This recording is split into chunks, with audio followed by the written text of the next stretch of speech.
đầu năm 2006.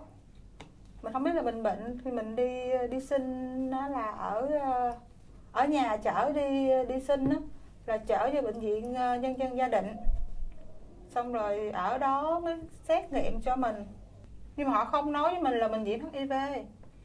Họ kêu mình lên họ nói là chị có một bệnh, có mắc bệnh, nhưng mà ở đây chúng tôi không có dụng cụ để chữa, hình như là để chữa hay sao á, rồi mới chuyển mình bằng xe cấp cứu của bệnh viện đi về Tự Vũ, rồi lên Tự Vũ test máu nữa, thì ở trong Tự Vũ đó mới nói với mình là mình đã nhiễm HIV.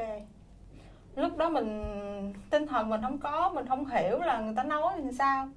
Nhưng mà cái cô nhớ cô đó đầu tiên vô thì cô hỏi mình đó là em có biết về HIV, về AIDS không? Thật sự lúc đó mình không biết về HIV và AIDS đâu. Thì xong rồi cổ mới nói em đã nhiễm HIV, rồi con em sao nữa. Lúc đó mình chỉ khóc thôi, mình không biết là, mình chỉ nghĩ cái đó nữa, cái kinh khủng nhất thôi. Mình không nghĩ ra là một cái gì ngoài khi cổ nói nữa, không nghĩ ra cổ nói gì đâu. Chỉ nghĩ cái khủng khiếp nhất là mình đã bị HIV AIDS đó thôi. Mình cũng nói tiếp nữa thì thật sự là mình không có hiểu. Bác sĩ có hẹn với mình là khi 2 tháng để lên trên đó làm xét nghiệm cho bé, thì 2 tháng là mẹ mình chở mình với Cảnh đi. Lúc đó là mẹ mình không cho mình xách xe đi đâu, chở mình với Cảnh lên trên bệnh viện đó để làm xét nghiệm. 1 tháng là ẩm lên trên đó để được cấp sữa, để được làm giống như cái danh sách hay gì mình không biết. Xong rồi hẹn 2 tháng lên trên đó để làm xét nghiệm, thì làm lấy máu rồi xong xuôi, hẹn 1 tuần sau có kết quả. Thời gian mà 1 tuần mình chờ để lấy kết quả của bé, mình thấy 1 tuần đó nó dài lắm.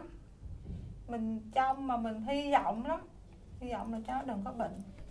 Thật sự ra trong 1 tuần đó hình như không ăn uống gì được đâu. Đến ngày mà lấy kết quả của bé, đi một mình 7 giờ sáng tới nơi rồi, ngồi chờ mãi không biết mấy giờ mấy cô làm việc, mà chờ lâu lắm mới thấy cô đó tới. Cô tới cô mở cửa rồi mới chờ cô lấy bàn lấy đồ ra mới xin cái kết quả. Xin kết quả thì cô có nói hên nha, bé âm tính, rồi còn xét nghiệm 1 lần nữa là 6 tháng, 1 lần nữa là 12 tháng. Nhớ là cô nói như vậy đó.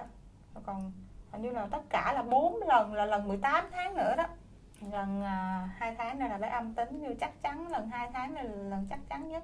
Vì cái âm tính là dương tính gì là cái 2 tháng này là nó có rồi đó. Nhưng mà 6 tháng với lại 12 tháng với 18 tháng vẫn phải làm theo cái chương trình của họ. Và mừng lắm, có được cái kết quả mà bé không bệnh rồi, mừng lắm. Rồi về cũng lang thang lay lết đến 6 tháng lại ẩm lên đó 1 lần nữa. Thì kết quả 6 tháng cũng giống như hồi 2 tháng cũng được âm tính. Rồi cũng hẹn 1 tuần nữa lấy, nhưng mà hồi đó không có hồi hộp như hồi 2 tháng. Nó bình thường lắm. Tại mình đinh là nó không có bệnh rồi, lúc đó nó